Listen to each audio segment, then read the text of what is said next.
জেনাকারী পুরুষ আর নারীর শাস্তি দেখেছেন স্পেশাল একটা চুলা, জাহান্নামের ভিতরে স্পেশাল একটা চুলা বানিয়েছেন আল্লাহ পাক, যার নিচের দিকটা এরকম প্রশস্ত, মাথাটা চিকন, নিচ থেকে আগুন দাউ দাউ করে জ্বলছে, আর এই আগুনের সাথে সাথে মানুষগুলো লাফিয়ে উঠছে।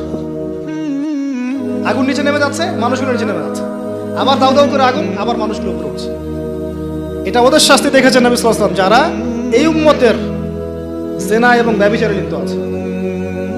আর আপনাকে আমি বলে রাখি, শুধু সেক্সুয়াল সম্পর্কটাই জেনা না, বরং ওই যে আপনি কথা বলছেন, ওই যে কফি খাচ্ছেন, হাতে স্পর্শ করছেন, চুল ধরছেন, জড়িয়ে ধরছেন, প্রেমপত্র লিখছেন, সবই জেনা টোটালি।